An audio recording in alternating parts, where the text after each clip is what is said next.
Pemirsa, warga korban bencana banjir bandang dan longsor di Aceh Gayo, Aceh kini sudah bisa memulai aktivitas menggunakan jembatan. Meski jembatan tersebut hanya terbuat dari batang pohon, jembatan darurat itu sangat membantu warga dalam beraktivitas sehari-hari.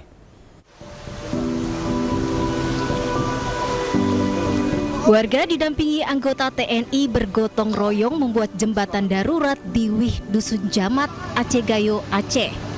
Jembatan darurat yang dibuat menggunakan sisa-sisa batang pohon ini kini bisa dilewati warga untuk keluar dari desanya yang sebelumnya sempat terisolir karena jalan dan jembatan terputus akibat bencana banjir bandang dan longsor. Sebelum jembatan darurat ini dibangun, warga harus menaiki rakit buatan dan mengarungi derasnya aliran sungai untuk menyeberang ke desa Lingge. Jembatan darurat ini juga sangat berguna bagi warga desa dan petugas untuk mengantarkan logistik. Meski demikian, jembatan yang hanya bersifat sementara ini dikhawatirkan akan kembali rusak jika aliran sungai kembali naik saat cuaca ekstrim kembali terjadi. Namun warga dan anggota TNI saat ini sedang membangun jembatan gantung yang lebih kokoh agar bisa dilalui warga dan sepeda motor. Rencananya jembatan gantung ini akan segera rampung dan bisa digunakan sepenuhnya sambil menunggu pemerintah membuat jembatan permanen. Warga Kecamatan Bintang, Aceh Tengah harus membuka jalur secara mandiri untuk menjemput bantuan. Dengan menggunakan sepeda motor modifikasi, warga bahu-membahu membuka akses jalan yang terputus.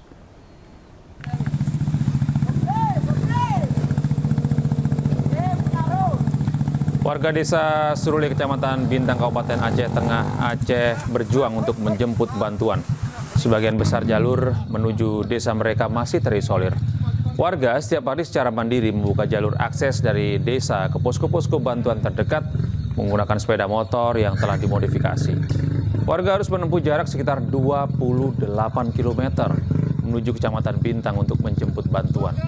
Hampir sebulan setelah bencana banjir bandang dan longsor menerjang, jalur menuju 3 desa di Kecamatan Bintang, yakni Desa Konyel, Atu Payung, dan Serule masih terisolir timbunan tanah.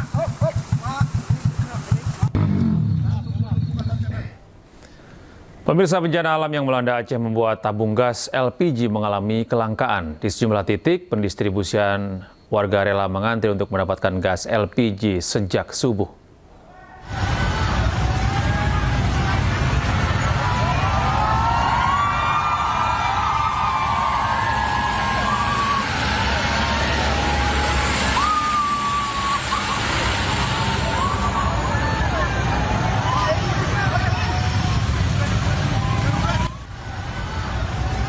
Puluhan warga yang sebagian besar merupakan ibu-ibu bersorak gembira saat sebuah truk Pertamina yang mengangkut gas LPG 3 kg tiba di Kecamatan Takengon, Kabupaten Aceh Tengah, Aceh. Ini merupakan momen yang ditunggu-tunggu lantaran dalam beberapa pekan terakhir warga kesulitan memperoleh gas LPG 3 kg akibat bencana alam yang melanda wilayah Aceh dan sekitarnya. Sementara itu, antrian panjang mewarnai pendistribusian gas LPG 3 kg di halaman Masjid Al-Abrar, Kecamatan Kebayakan, Aceh Tengah.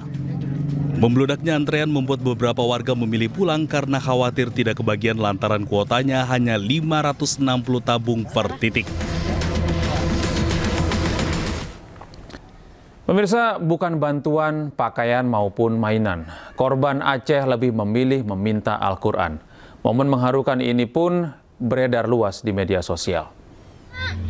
Tunggu, kan ada Quran ini, Pak. Ini ada Quran. Ya, ini Quran. Ada momen tak biasa di tengah lokasi pengungsian para korban bencana banjir bandang Aceh. Iya, Nak. Sabar ya, Nak, ya. Sabar ya, Nak, ya. Bukan mainan ataupun pakaian, para pengungsi yang didominasi anak-anak ini justru lebih memilih untuk meminta Al-Quran kepada donatur yang datang. Momen ini dibagikan oleh sejumlah selebgram yang datang ke lokasi bencana di media sosial. Momen mengharukan ini pun sontak menjadi perbincangan dan beredar luas di jagat maya. Ya, mek dua nak bah, mek dua nama doa kurang dia. Warang bersehat. Yang penting warang bersehat, Kak. Warang bersehat mandum pokok dia. Pemirsa, tim DVI Polda Sumatera Barat kembali mengidentifikasi 6 jenazah korban banjir dan longsor di Sumatera Barat yang sebelumnya dimakamkan tanpa identitas. Meskipun identitas telah terungkap, mayoritas keluarga sepakat tidak memindahkan makam korban.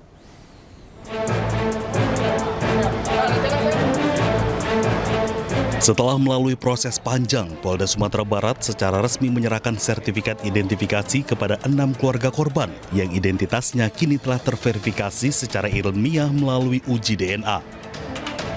Sertifikat diserahkan langsung Wakapolda Sumatera Barat Brigjen Pol Solihin di Aula Rumah Sakit Bayangkara Padang. Meskipun identitas 6 korban telah terungkap, hanya 1 jenazah korban yang akan dipindahkan. Sementara 5 korban lainnya tetap dikebumikan di lokasi pemakaman saat ini, yakni TPU Bungus dan TPU Agam. Pihak otoritas hanya akan melakukan penggantian identitas pada batu nisan. Saat ini tim DVI masih terus berupaya mengidentifikasi 28 jenazah korban lainnya. Masih 28 lagi belum nunggu hasil. Sedangkan yang kata Bapak tadi 84 ya yang masih belum ditemukan, itu tetap kita akan melakukan pencarian. Pak Kapolda Sumbar Irjen Gatot sudah berkomitmen bahwa sampai pun kapanpun akan dilakukan pencarian. Pemirsa, bersama MNC Peduli kita bantu korban banjir dan longsor di Aceh, Sumatera Utara dan Sumatera Barat dengan berdonasi melalui rekening Yayasan Jalinan Kasih. Dan pemirsa, ratusan ibu dan anak-anak korban bencana banjir dan longsor Tapanuli Selatan, Sumatera Utara ikut trauma healing. Trauma healing ini dilakukan untuk membangun kembali semangat para korban bencana. Semuanya, ya, Srikandi. Sebanyak 666 jiwa korban bencana banjir dan longsor ikuti trauma healing di Tapanuli Selatan, Sumatera Utara. Sebanyak 112 anak-anak korban bencana ikuti trauma healing. Menurut Direktur Utama PT PN 4 Palmco, Jatmiko Kasantosa mengaku trauma healing yang dilakukan untuk membangun kembali semangat para korban bencana banjir dan longsor. Satu, minimal kondisi psikologis dan juga pendidikan anak-anak terutama dan juga ibu-ibu juga itu terdukung dan mereka segera bisa paling nggak secara psikologis dulu normal nih. Secara psikologis normal mereka mendapat ketenangan, kenyamanan bahwa kemudian infrastruktur hunian sementara juga tetap sebagainya proses nih. Sambil menunggu proses itu mereka mental segera pulih dulu. Selain memberikan trauma healing pada anak-anak korban bencana, relawan juga memberikan trauma healing pada ibu-ibu korban bencana agar mereka dapat bangkit kembali. Dari Tapanuli Selatan, Sumatera Utara, Indra Mulia Siagian, iNews melaporkan.